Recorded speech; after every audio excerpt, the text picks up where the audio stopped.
Hello, welcome to the Hidden Sun podcast. My name is Jodie. Thank you so much for being here. Thank you for listening.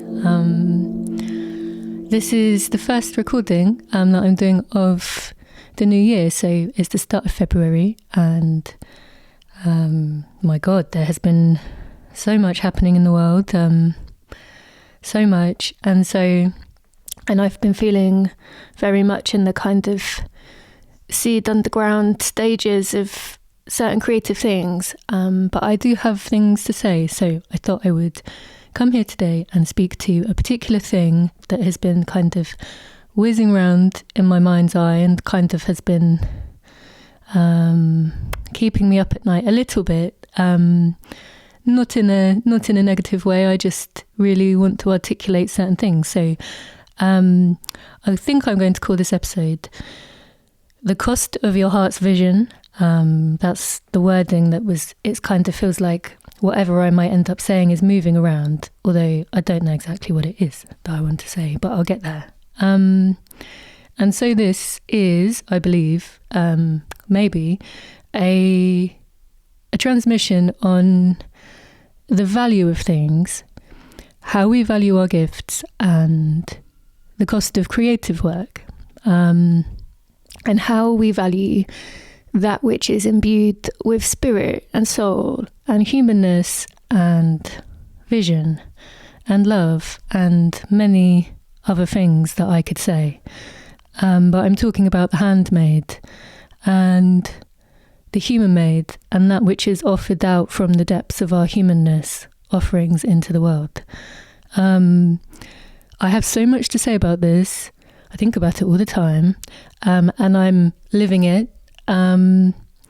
So this weaves together so much of what, as I say, keeps my mind swirling, but it's in a generative way, or it feels like that for me anyway. Wondering about all the facets of beauty and reverence and appreciation for our own gifts and the gifts and the skills of other humans, of communities of people and individuals and large bodies of people.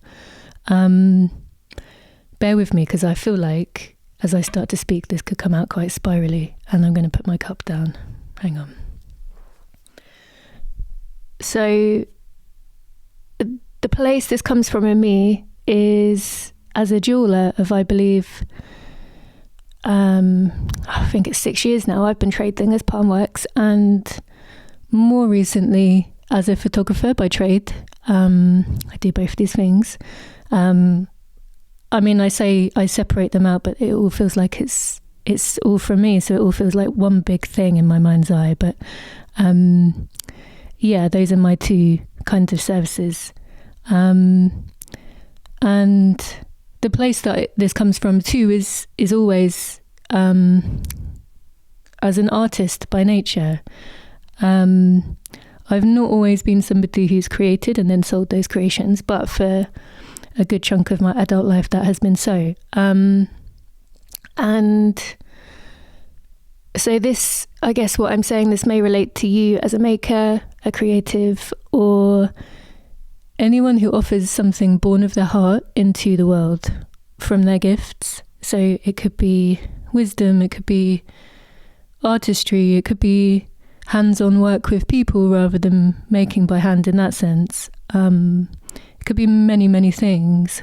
But the way I define it is creating in accordance with and from inner authority and inner vision. This is what the creative process is for me, and feels like for me. It's an inner authority. I'm oriented in my body and my sensibilities, and it comes out of me. It pours through me, through and out. It's not waiting for the outside to agree or approve or understand. It's not an external focus, but it pours out into the world. So the value of things that I make has never been more alive for me in many ways. I guess that's in the most part due to or from my own kind of recognition of my value and the value of what I do over time, which is a journey. So I've been on a journey with that, which has been beautiful and necessary for business or otherwise. And also the place that this comes from in relation to the value, I speak as a jeweler because there's been a doubling of the price of precious metals and gold and silver in the last year. In fact, I think it's more than doubled. So that has brought into my mind's eye this idea of value in many different ways. So it's the start of February now, and I have seen a lot of discussion and reaction and response to the big elevation in precious metal prices, which, well, it always happens in response to unrest of any kind in America, because the precious metal baseline is in response to the US dollar, mainly, as I know it. It follows the US dollar, and the world really is on fire in terms of civil unrest in the US and unrest globally. All of these things coming to the surface in all kinds of ways. So there's a real wave of and sense of separation and division and fear and outrage. And of course, I'm speaking to the place in the world I am, so this is an observation. But there's lots of big unknowns, and the collective energies are in a particular kind of place. We're so polarized and so separate. Anyway, I say what I do, I say all of this because, and the reason that I'm here to speak is, I feel like we need people with their gifts and their artistry trusting themselves more than ever, because creativity creates change in a way that our logical minds just cannot affect. It's our spirit in action, moved in the direction of life. It's generative. We need this creative energy in the world more than we ever have done, because it reminds us of who we are.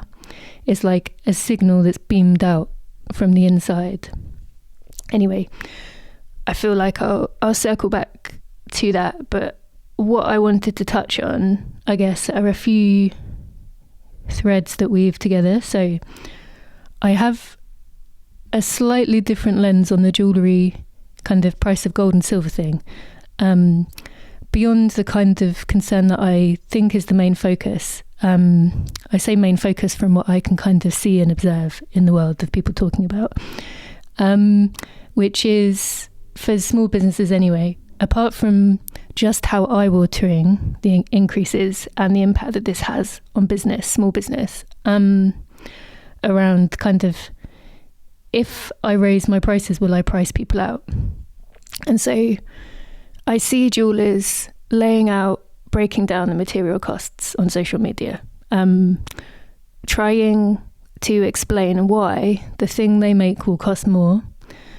And I also see nothing said about the spirit imbued in those materials and objects as part of that costing. And the way I feel is that jewelers, we can work around the price of gold. I'm not saying it's easy, but it's quantifiable and it has a recognized value. It has an agreed value. This is the bit that the world at large understands. The harder thing, I feel and believe, is recognizing the value of what it is unquantifiable, which is the nature of our life force energy and how we value that. Because this is also very, very precious. I mean, it's too precious to name. It's more precious than we have language for. And with precious metals, over many thousands of years, we've come to agree collectively upon its value, and this still stands now. It only increases. But with heart and spirit and creativity and craft, I wonder whether those same thousands of years in that time we've diminished the value of these. I mean, I can't say what do I know, but I wonder a lot. And now it's precisely because we've tried to commodify the life force energy of people for very, very little that we have sweatshops and exploitation, and we have things churned out and forced out at the expense of people's life force energy. This is what I want to speak to. And of course, there's so many ways that life force has been commodified that I could speak of, but I want to keep it within the context of what I know and feel I can talk about, which is in relation to the handmade and offered from the heart. It's when we try to commodify our own life force energy as someone bringing offerings into the world that we can undercharge. We can undervalue our own energy and spirit, which is vital to that offering, because we can want, for so many reasons, to lower the cost or not raise the cost. And it's because artists and creators are in connection with their life force energy, that's where the thing comes from. That we have craftspeople, we have artisans, artists, visionaries, people bringing beauty. And this is the thing for me, the harder thing, I believe, more than the material or the metal value, the sum of the parts of any object, is understanding that someone's vision has a value and they get to decide that value. What's the price we're willing to pay as customers for that vision and that unique expression? What's the cost of not honouring it to the spirit of the person? These are all just things that I kind of have been sounding out loud, because, without definition or answer, but just to consider,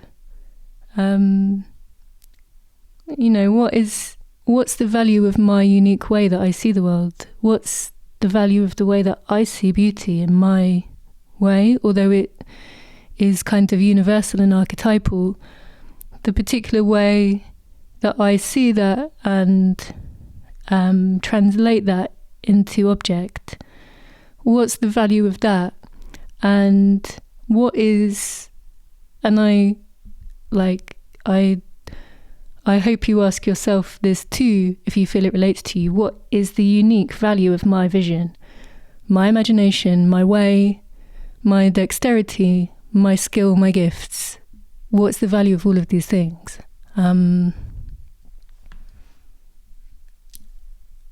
I say all of these things, and when I kind of let it swirl around, I guess what I want to say is I feel like it's like, what is the value? Well, when I'm creating, I feel like when I'm creating, God is in my body in a way that is less so when I'm chewing on my thoughts. Creation, that's my life force energy in generative flow. And I don't know what it's like for anyone else. We're all, I know that we are all creative, and I also understand that not everyone considers themselves to be so. Not everybody will consider themselves a creative person or will have this relationship with creating by hand. It could be something else. And I believe what you create of your life and what your craft is, you can hone whatever it is that brings you alive. And it could be mathematical. It could be, it does not just have to relate to the arts, but that's why I say connection to your heart's vision. It's the eyes of the heart moving energy in the direction of life, what brings you alive. How on earth do we put the price on this? I'm just asking the question. I have no answers, in case you're thinking that at some point I'm going to let you know. So that's, I guess, the craft and the kind of spirit aspect. And there's so many ways that I could keep talking about that. That's just one part of the tapestry. So Where do I go with this? As a photographer, pricing my services has felt a little bit clearer than the jewellery, in some ways and less than others. I have definitely worked for much less than the true value of my time and skill and vision, because I felt like, who on earth am I to ask for more? The main factor for me in this is that I have zero formal training as a photographer, just to let you know. As a jeweller, I have my formal training and education, plus all my years in industry learning on the job after that time. And it's interesting to think that I have qualified myself by way of external measures that the world may approve of, rather than pointing to the unique expression of the objects coming from my creativity, my humanity, my hands, my imagination. None of that is taught, but it's honed and refined in some way, yes. But it's just in me. It's in me and it pours out of me. That is not something, that energy is not something that you learn. I believe it's not something that you learn. It's cultivated through skill and held through the skill, but it's just in me. So when I think of what led me back to the photography, when I think of what led me in any way to value my eye, my creative eye, in combination with the use of a camera, I was working freelance for a woman a few years ago. I did not call myself a photographer then, but I was contemplating if I could provide this kind of service in the future and how that might look. So that's the point I was at. And anyway, with this practitioner who I was doing, what was I doing? I was doing freelance copy for her and some illustration, again, with no qualification, but with my gifts. And we'd agreed an hourly rate, which was less than I really needed to meet my needs, but I did not say this. I wanted the job, which is a whole other subject. And anyway, at one point I was asked if I could take portraits of her for her website with a camera. And I said, yeah, absolutely. And I said that I think this is a skill of mine. And I went away and thought about it, and as was very out of my comfort, I plucked up the courage to say, I would like to be paid a higher hourly rate for this, because I really feel I can bring value to you, and it's part of my gifts. Anyway, and I remember sitting down with her and her looking at me and saying, well, any creative person could take these photos and I don't want to pay you more. And so it was shortly after that, and I stopped working for her. But that was quite pivotal for me, because this experience asked me to value myself and to stand by it, and to back my heart's vision, I guess, a little bit more, and to value my expression in the world. And so it was that really that made me go, I'm very grateful for it now. That experience made me go, no, I do have a skill here and it doesn't come for so little. I value it and I want it to be valued. And it was still a little while before I really entertained the idea of offering photography services. There was a lot that I had to kind of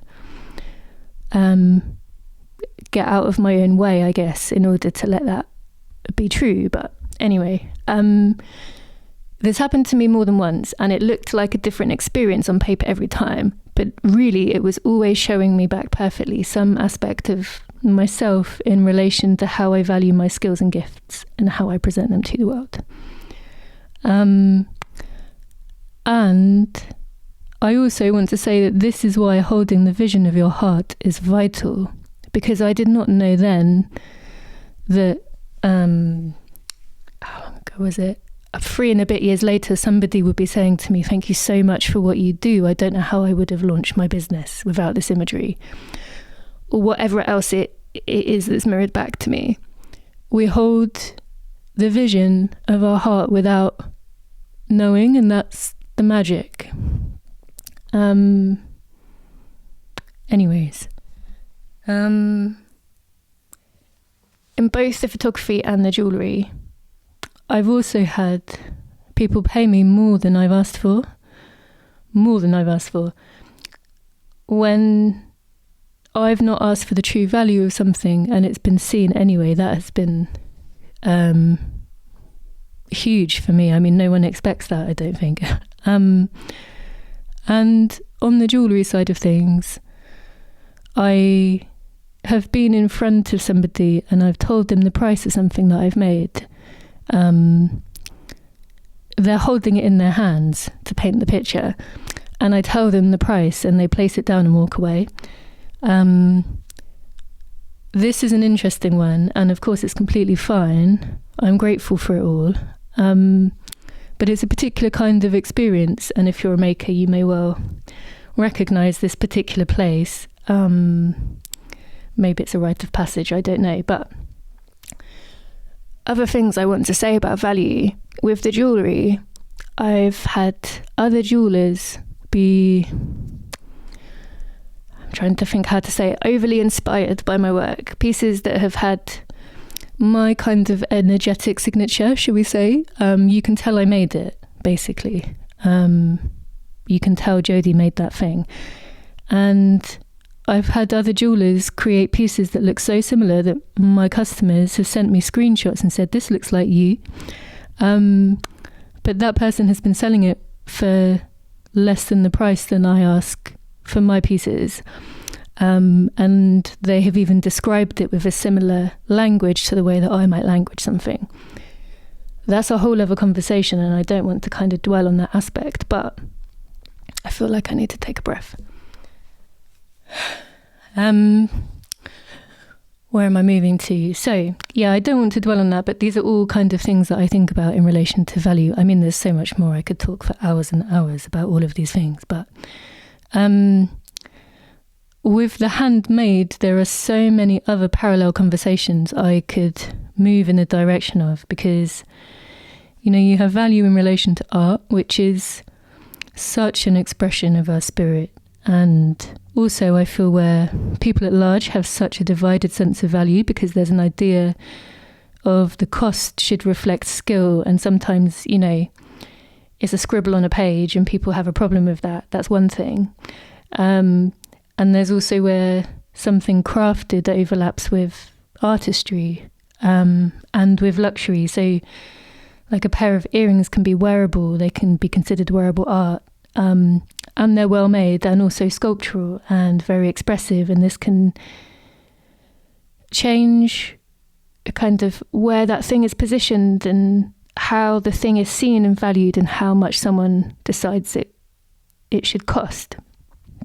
So, on the note of that, I really want to touch on as far as handmade goods go, because this is something that I've worded out once before, and it's still there for me. I want to talk about the thread that for me runs through the core of what sustainability means for me, because we're talking about, I've decided to talk about handmade objects, and where it meets the kind of desire and the necessity that humans have had in every iteration of our existence to create by hand, from necessity or otherwise. Necessary for life and necessary for spirit. The thing I want to talk about is where sustainability relates to, for me, which is sustaining the soul in a way. So that's perhaps not your traditional kind of culturally agreed definition maybe, but also because I feel it's another way to say not exploiting or not extracting life force. It's in the aliveness, the quality of the aliveness of things, and also how we relate to our own life force energy and that of others. whether this thing in front of us that's made, does it contribute to the aliveness of the person who made it and the person who chooses to keep it, wear it, have it, live with it, all of these things. And aliveness is the word for me anyway, because there are many things that I could say about where we're at now in the world in our relation to consumption and extraction. And for me, the way that I like to see the connection we have to what you might call stuff, that is, well, fast fashion, forced out fashion, forced out extracted anything really, it doesn't feel very alive because there's so much of it looking the same. And vitally, it's made in ways that we understand do not support the flourishing, the living, the vitality of the human whose hands made part of the thing or all of the thing, in between the parts made by machines. It's made under this kind of dead pressure, like it's a dead energy. It's not a in service to life energy. Something made by an artisan, it feels more alive. We know this. It has the quality of that person's dexterity and their curiosity, their imagination, their spirit, their skill. And what feels true for me to say is that the realness of the person is embedded in the object. It's unique, and this sustains the aliveness of that person's spirit. And so when I choose things to relate to in the world, and I'm not talking manufactured things like my bed frame, which is made of steel and it came flat packed, or an electric kettle. I'm talking about what I wear, or a cup I drink from, things that may be from the hands of people. And I think, does it support my own vitality, my aliveness, my expression in the world and my joy? And was it in any way created with the same aliveness from that sense of life in service to life? And I'm considering the journey that thing has been on to reach me. And do I want to support that journey?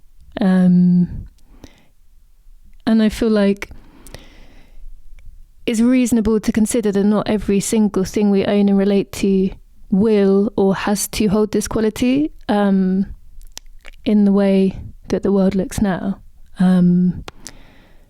All of this that I say is in real acknowledgement that to even have a choice to be able to relate to objects in this way is something that is a gift of where I live in the world.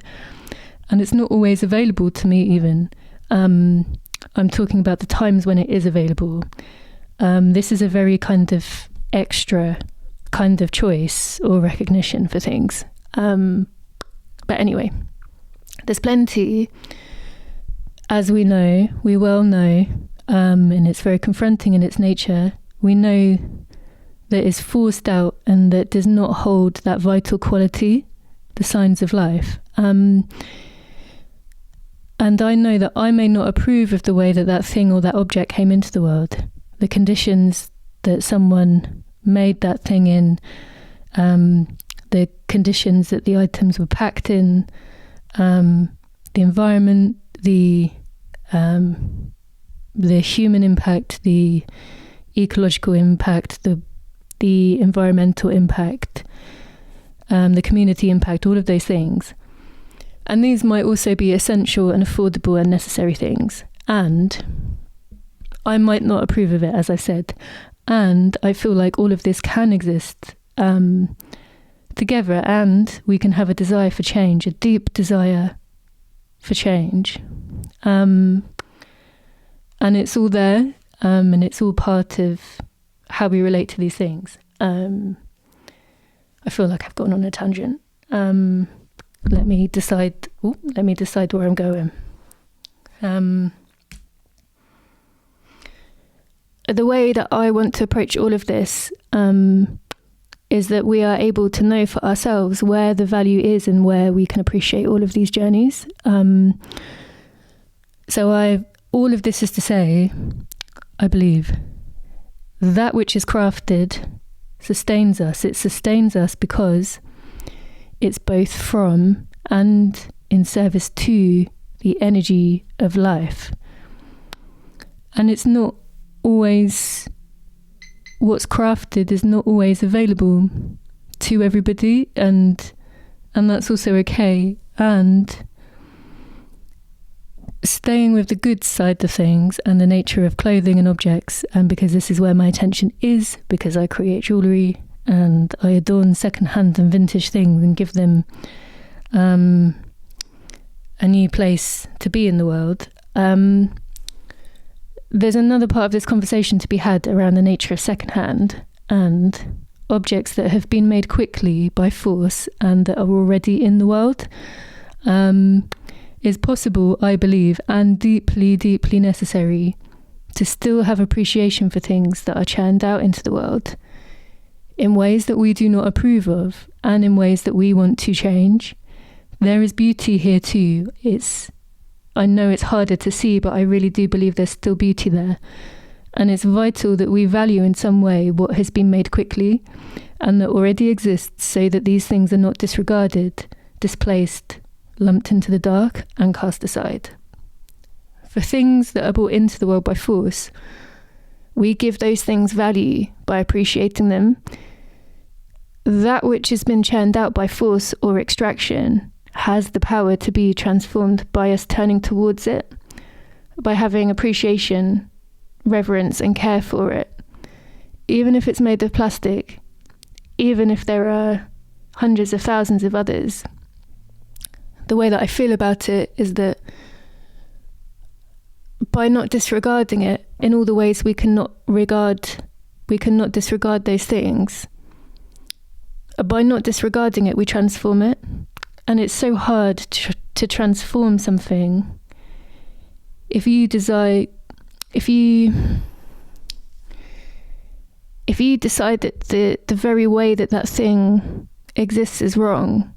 It's very hard to appreciate it, and it's when we appreciate things that we can imbue them with a new meaning, and that we can keep them in the world and we can keep the light on them, I think is what I'm trying to say. So, I mean, this is really what sits underneath why I work with reclaimed materials in that part of my creative practice and offerings, because by way of appreciating what's here, we transform it. I keep saying that, but it's like just feels so true for me.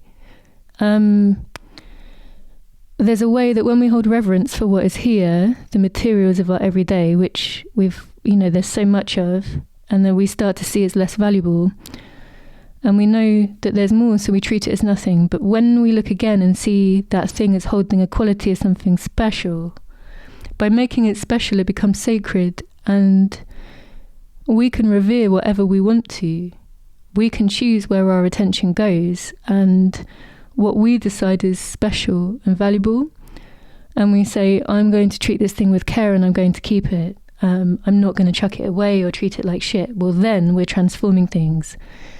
We keep things alive. This is what I'm in the practice of doing.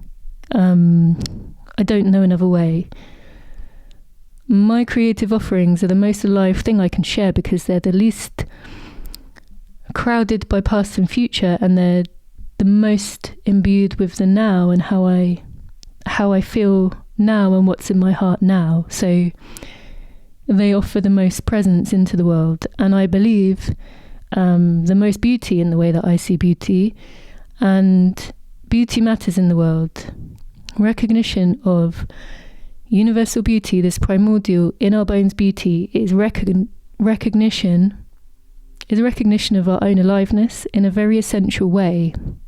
And so when I'm talking about sustainability, well, it matters because I'm selling something that feels more alive because it's been created from a more alive place than something that's been forced out from a place of extraction, understandably. And I feel instinctually, and I also hope that this is why something that I've made is chosen in the world. It's because it feels more alive than something churned out, and the person receiving it is reminded of their own life force energy, and their own magic and their own beauty. What I make, and what people who make things slowly with their hands, what they create is imbued with something different. It's imbued with life and heart and soul and imagination and energy and the skills and the gifts that that person has. So it will be desired for that reason, consciously or not. And I think the way that the thing is made is the beauty of the thing, and the journey that that thing has been on is the beauty of it too. But the feeling is the unquantifiable.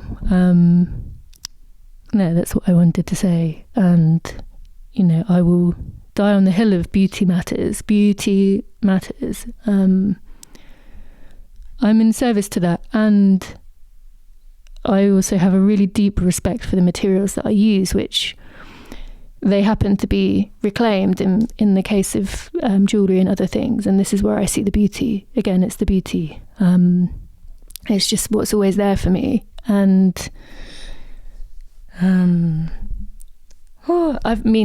I feel like I started talking about one thing and I've moved somewhere else. I think I did, and that's fine. It's all just questions, really. How do we value our heart's vision in the world, and the vision of others, and their aliveness, and their inner authority, and their spirit? And I believe it's as much as we value our own spirit. And how do we keep this alive in the world? And how do we let people know? How do we mirror out that this is so vital to our world?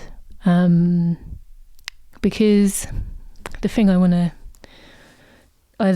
say, and I think it's the last thing I'll say, I feel like, and it's probably to go full circle, but anyway, because now more than ever, we need people in service to their gifts, to the energy of life that runs through them, is what I feel changes the direction of how communities and individuals relate in the world, and it changes things in a way we cannot see.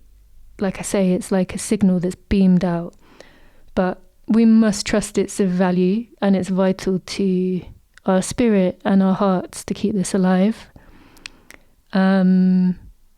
And to believe that it's possible to relate to the world from this place of creation. Yeah, I feel like that's it. Thank you so much for listening. It brings me so much joy to share all of this with you in the way that it's kind of slowly unfolding. Yeah, thank you so much. Have a beautiful day.